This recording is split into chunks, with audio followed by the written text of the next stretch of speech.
Welcome back, everybody, to another episode of Eagles Latest on Fan Arch. I'm your host, Blake McQueary, of course, as always. Extremely excited to get back to another episode because we have a lot to talk about. And we love those days. We love those days. Content heavy.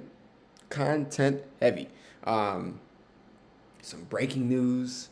Not really breaking anymore, but some big news. Big news. Eagles fans should be very happy right now. Gonna analyze a few things, analyze a few people, cover some topics. It's gonna be a great episode. So without further ado, let's get right to Michael Carter II. I want to call him MC2. That's his new MC2. I don't know if he's ever gone by that, but MC2. If you don't know who Mike Carter is, former Jets cornerback. Why I say former? Because the Eagles just traded for MC2. I'll go through the details of the trade first, and then I'll get to my thoughts on it and a few other things. So the Eagles are trading for cornerback Michael Carter II and a 2027 seventh rounder in exchange for wide receiver John Mechie III and a 2027 sixth rounder. So that's the trade. First, I want to start off with John Mechie. I know the Eagles traded for him right before the season started. Obviously, I covered that pretty well when that trade did happen. In terms of John Mechie, obviously he wasn't with the Eagles for much time. Didn't really see much action, really any action, to be honest. But I wish all the best for John Mechie. John Mechie is a guy that I will always be rooting for. If you guys do not know about Mechie obviously getting drafted out of Alabama and then suffering leukemia.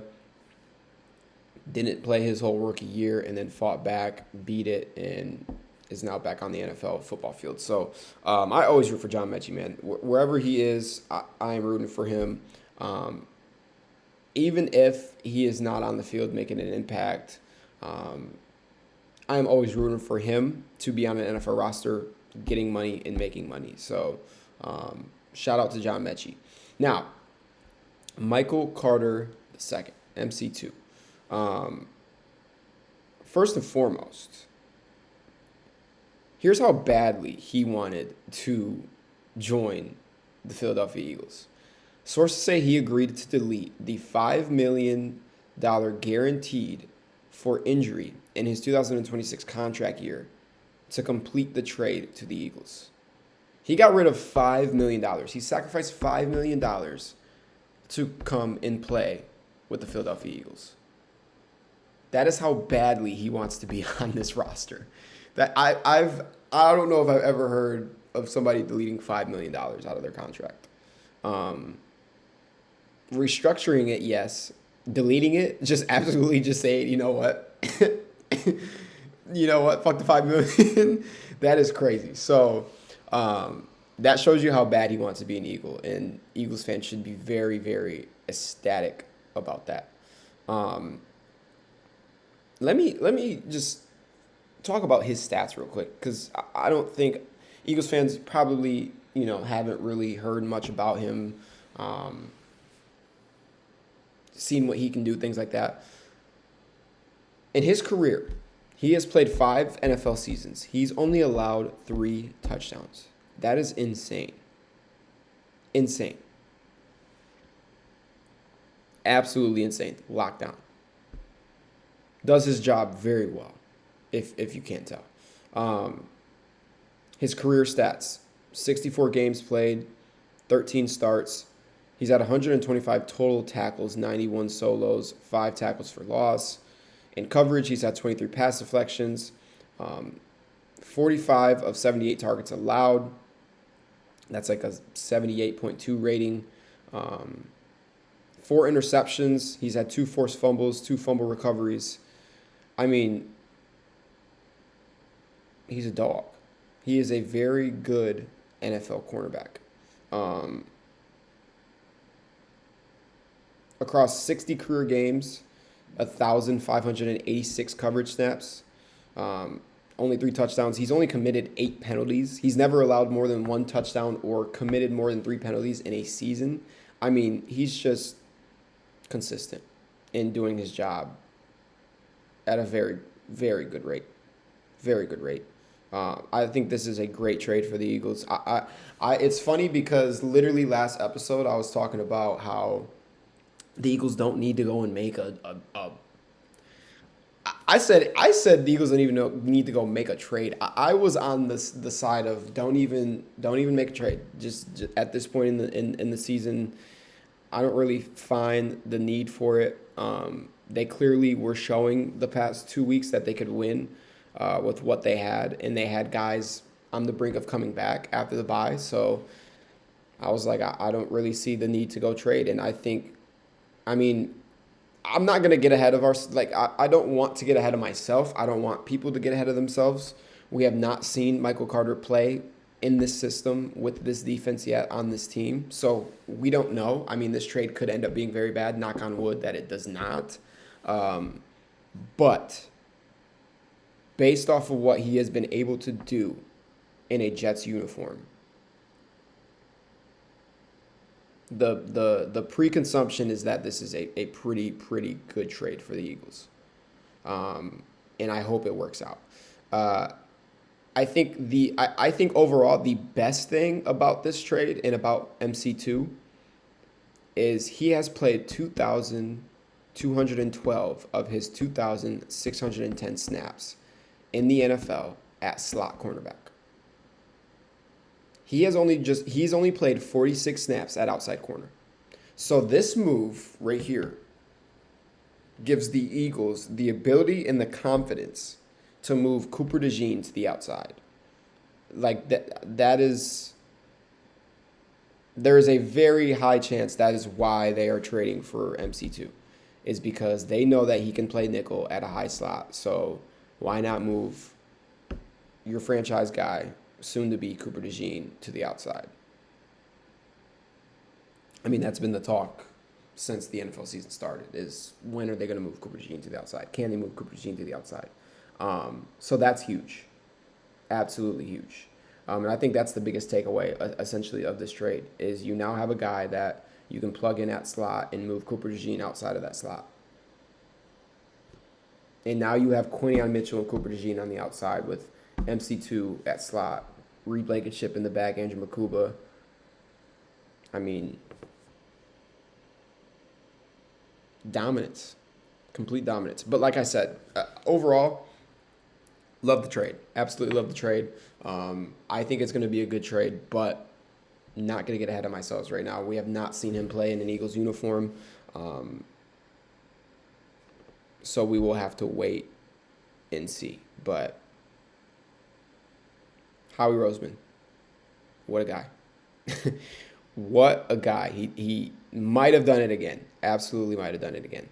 We're going to move on to Jalen Hurts. MVP hurts, doesn't it? MVP hurts, doesn't it? Is Jalen Hurts entering the MVP conversation is the question. I think he is. I think he is playing, essentially, I think he is playing like the MVP right now. Absolutely. I mean, you can throw out other names, Jonathan Taylor, Drake May if you want to, Baker Mayfield. I think Jalen Hurts is playing like the MVP.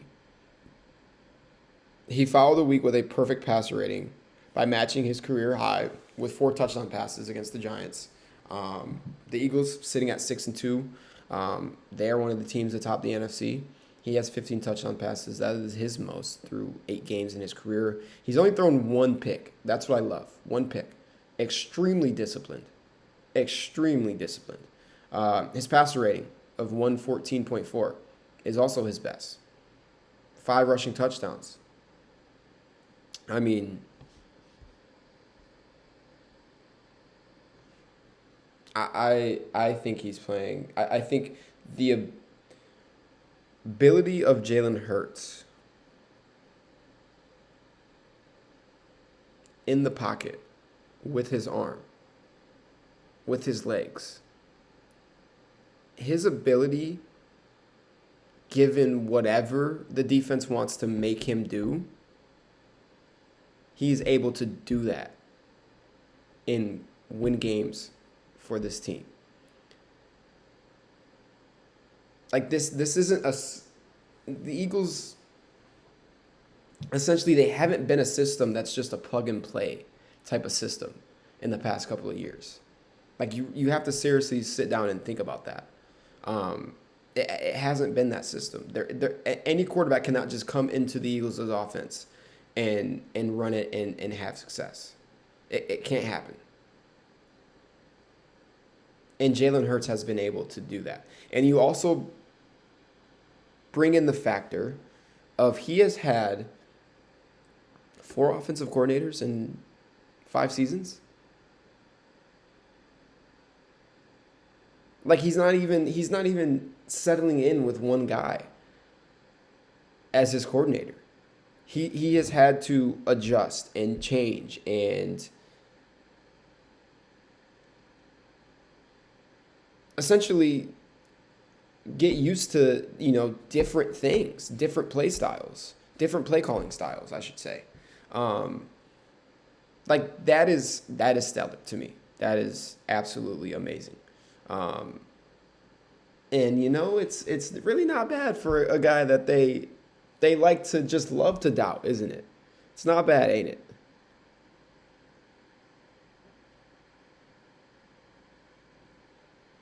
I still don't understand the doubts, and I never will. Um, like you will seriously watch Jalen Hurts 1 week, and the defense will be forcing him to throw the football, and he will absolutely dismantle them. And then you watch the next week, and they will force him to beat the blitz. They will force him to use his legs. And he will do that as well at a high efficiency. And he will move the chains for this offense and find ways to score and get in the end zone.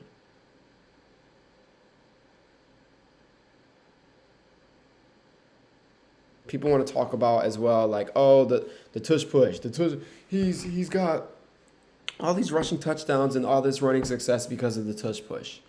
Those touchdowns, maybe, yeah. But you got to get down there first.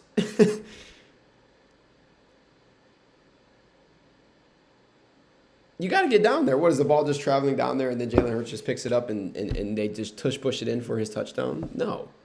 He gets them down there.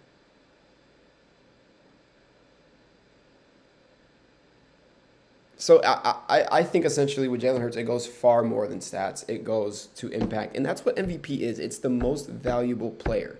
It is. It is the most valuable player. And you want to talk about, like they have Saquon, they have A.J. Brown, Devontae Smith, they have all these weapons, things like that. This is not a system that anybody can just come in and find success. It's not. The greats can. Like you talk about Mahomes, Josh Allen. Those are other guys that are in MVP talks, though.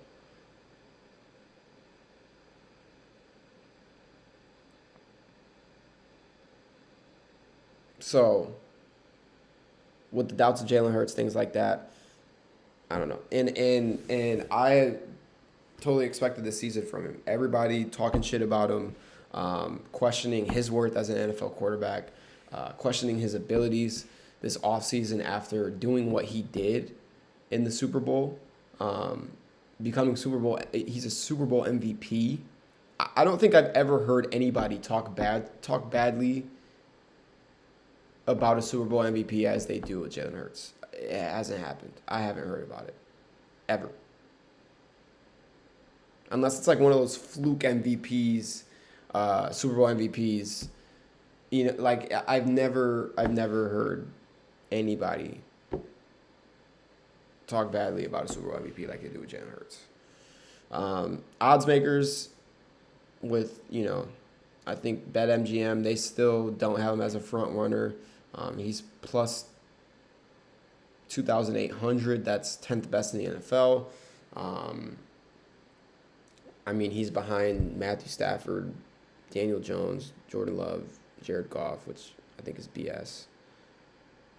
I think Patrick Mahomes I think Patrick Mahomes deserves to be ahead of him. Drake May maybe, and Baker maybe, but the rest of these names, Daniel Jones, no. Drake a little bit. Josh Allen, absolutely not. But it is what it is. Yeah, that's all. Moving on to Moro Ojomo. His impact this year. Moro Ojomo has stepped up in such a huge way for this defense. I mean, he's been great. He's been absolutely great. And I want to give a quick comparison as well. So Milton Williams last year, obviously we know what he was.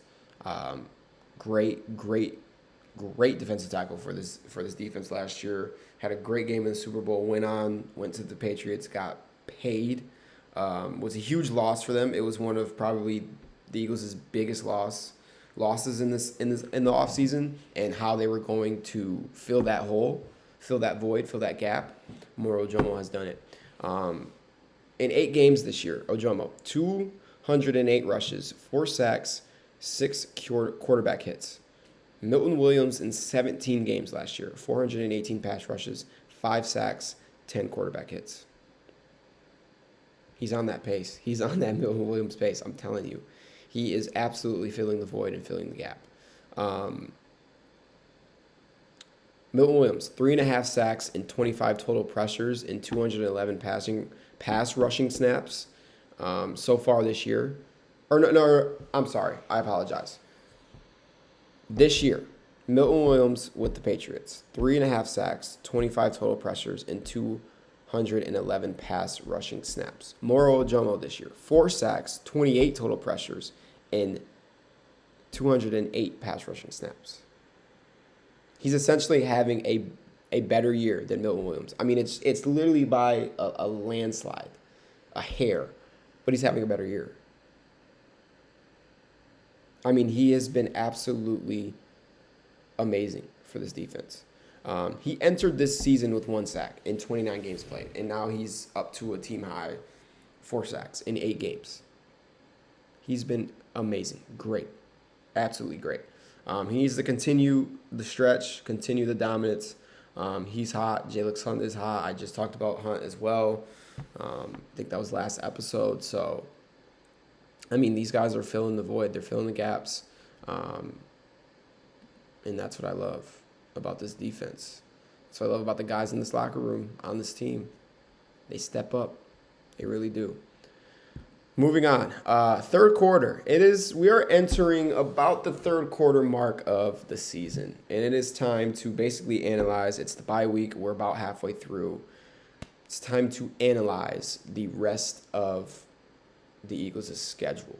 We're going to look at it. I'm going to give just a few thoughts about a few games. Not too long, but a few thoughts on a few games. Obviously, I'm going to give my predictions on if I think they win or lose. They're 6-2 right now. So, yeah, let's look at it. I think a few notes before.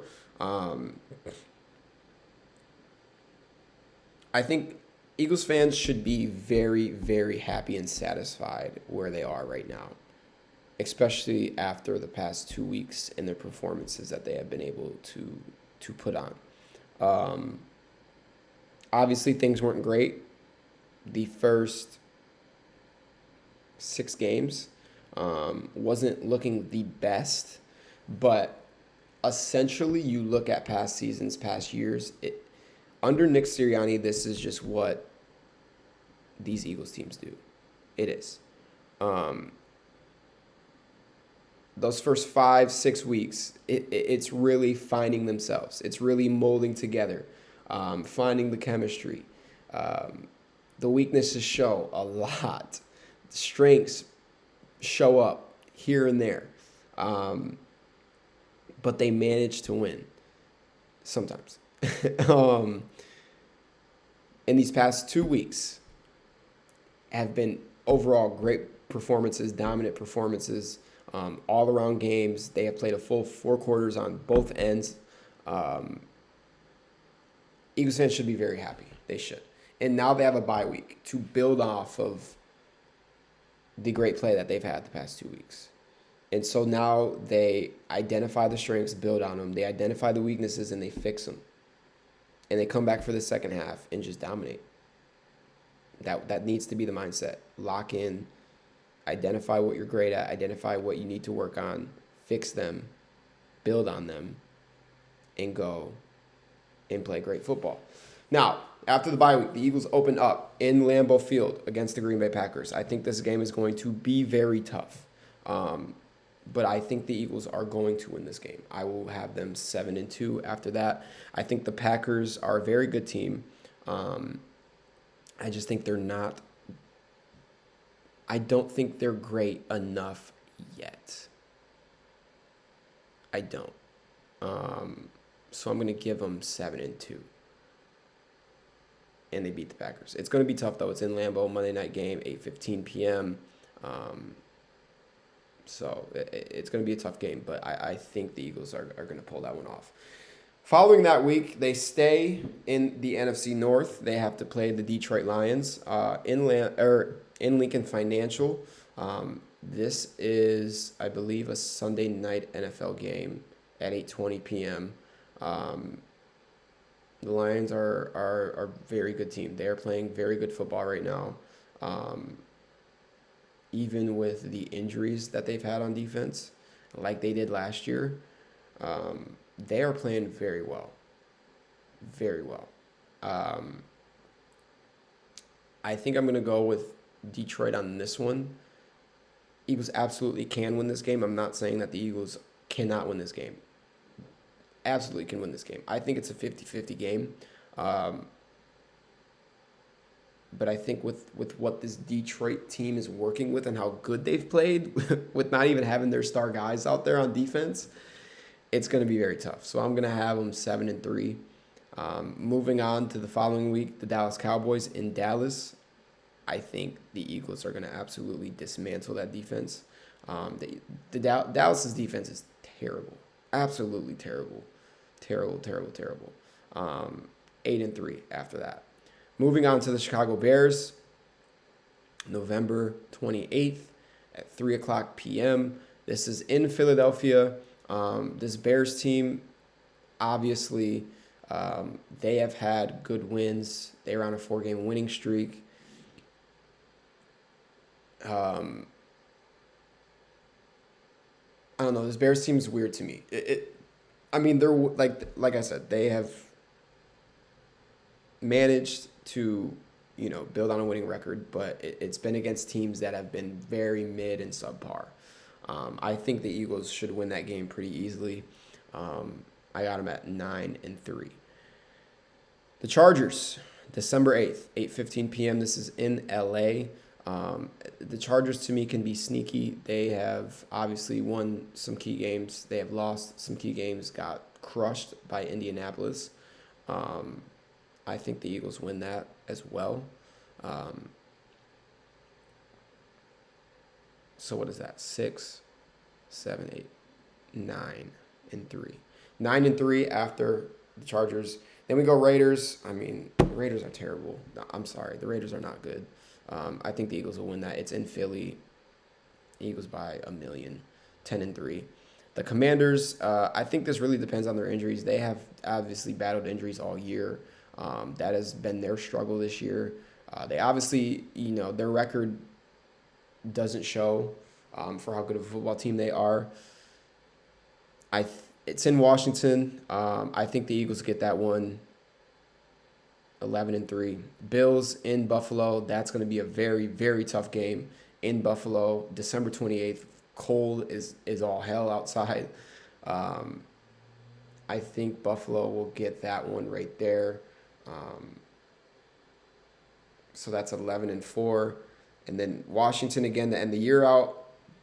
11-4, you're not really playing starters this year, or this game. Depends on what Washington's playing for. With this game, it's a 50-50 because it's like it really depends on what both teams are playing for. I'll give it to Philly because they're the better team right now. So I'll say 12-4, they end the year, but I don't know. It really depends on who's playing for what that year. But yeah, that is all the time we have for this episode. As always, continue to comment thoughts, questions, things like that. I will get that segment in, answering your guys' comments and your questions, things like that. Continue to like, subscribe, share it out to everybody. Share it out to the Philly group chats you're in. And yeah, as always, stay fly. We'll see you guys next time.